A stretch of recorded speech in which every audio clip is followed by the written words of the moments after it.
হ্যাঁ, আমার ভাতা তোমার লাগি আমার একটা বাত্রা মানুষেরও ভাতা দেখনু আর আমারও ভাতা দেখনু। মানুষের ভাতার মানুষের বউগেরে কত কাম কইরা দেয়, মুরগি কাটন দেয়, মুরগি ধুইয়া দেয়, মুরগি রান্না কইরা দেয়, কাপড় ধুইয়া দেয়, বাসন ধুইয়া দেয়, ঘর মুছে দেয়, কত কাম কইরা দেয় রে ভাতার। আর আমার ভাতার নসিব একটা মিলেছিল রে, শালা ভাতার এক গ্লাস পানি ঢাইলে খাইব না রে ভাতার, কি যে কমু বুনুরা।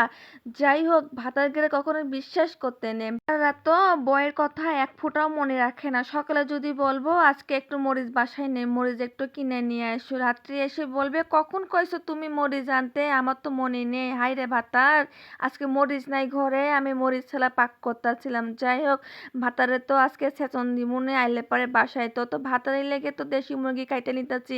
গতকালকে একটা ভিডিও সবাই দেখছেন, দেশি মুরগি সাফ করলাম, রান্না করতে গেলে তো অনেক বড় ভিডিও হয়ে যেত। আপনারা অত ধৈর্যও নেই, আপনারা অত বড় ভিডিও দেখতেও পারতেন না। তো যাই হোক, আজকে আমি দেশি মুরগিটা কাটতে বসে পড়লাম ভাতারের লেগে। ভাতারের নসিব কত ভাল্লা দেখো রে বুনু, মাংসের মধ্যে কত রকমের চর্বি তেল জমেছে, মাগো মা, খাইতে যে মজা লাগবো।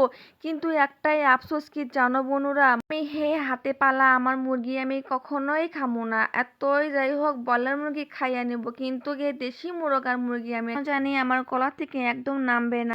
কারণ আমি নিজের হাতে পালিত করেছি, নিজের হাতে পালা মুরগি কখনোই খাওয়া যায় না, আমার পক্ষে সম্ভবই না, আমার গলা থেকে কখনোই নামবে না।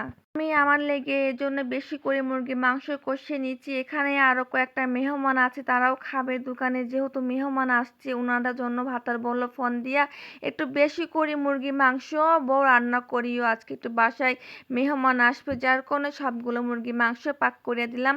আর এদিকে আমি দেশি মুরগিটা ভাতারে লেগে ভালো করে ধুয়ে ওয়াশ করে পরিষ্কার করে নিচ্ছি, যাতে ভাতার আমার মন খুলে মন ভরে উজাড় করে খেতে পারে এবং মন ভরে আমার সাথে কথা বলতে পারে। তো যাই হোক, এদিকে আমি মুরগির মাংস কষিয়ে নিচ্ছিলাম, আর এদিকে ভাতারে লেগে দেশি মুরগি রান্না করতে হবে, আর তার তো সালাদ লাগবে খাইতে। তার লেগে আগে একটু পেঁয়াজ আর একটু লেবু বেশি করে কেটে রেখে দিচ্ছি, যেহেতু বাহির থেকে মানুষ আসবে, তাও তো আবার সালাদ লাগবে না, তাই ভাতারের কথা মতো তো সব কিছু করতে হবে। এদিকে মোর পোলারে কইলাম যাও এটা ফ্রিজে রেখে আসো। দেখো মোর পোলাই আবার ফ্রিজের মধ্যেও আবার একটু ভিডিও সিডিও করে নিচ্ছে আন্টিকে দেখানোর লেগা। বুনুরা আবার কিছু মনে করো না, ফ্রিজটা তেমন একটা পরিষ্কারও নেই, একটু নোংরা নোংরাই রয়েছিল, সাফ করতেই হইব।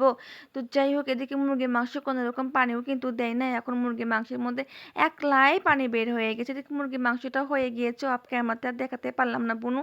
এদিকে সন্ধ্যা হয়ে গিয়েছিল, দেখতেই পারতেছ কি সুন্দর কালার এসেছে না, আর খেতেও বুনু অনেক মজা হয়েছিল। আমি এখানে উপর থেকে পেঁয়াজ পেঁয়াজটা ওই যে ভেজে বের করে রেখেছিলাম সেগুলো এখন উপর থেকে দিয়ে নিব, দেখতে আরো সুন্দর আর একটু লোভনীয় হবে। ভাতার তো খাইবো না, আমি তো খাইবো, এর লেগে একটু ভালো করে বেশি সুন্দর করে রান্না করতেছি। এখন ভাতারের লেগে ভাতারের মুরগি পাক করতেছি, হাড্ডি গুড্ডি বুড্ডি যা বাড়াইছে, এই একটা মুরগির মধ্যে বেশি একটা মাংসও বের হয়নি, অল্প স্বল্প মাংস বের হয়েছে। এখন অমনি আলু দিয়া দিমু, আর আমারে মাংসে কোনো আলু ফালু দেয়নি আজকে বাপু। আমি আজকে আমার ভাতারের মাংসের মধ্যে আলু দিমু, কেননা ওই মাংসটা অল্প পরিমাণ হয়েছিল, এই মাংসটা ঝোল করলে আলু দিলে খেতে নাকি ভাতারের খুব স্বাদ লাগে রুটি দিয়া। তাই ভাতারের করছি চিকেন খাবে না ঠ্যাং খাবা, তো ভাতার করছে আগে আমাকে চিকেন দেবা একটা, ঠ্যাংও দেবা একটা। তো দেখালাম যে এটাই খাবা নাকি, ভাতার করলো যে হ্যাঁ এটাই খাবো, এটাই আগে আমার পাতে দিও। তো ভাতারের লেগে মুরগির মাংস কষায় আলু দিয়ে কষায় ঝোলের পানি দিয়েছিলাম। ওয়াও কি সুন্দর কালার এসেছে রে বুনু, কি যে কমু, ভাতার খেয়ে আমাকে তো অনেক থ্যাংক ইউ দিয়েছিল।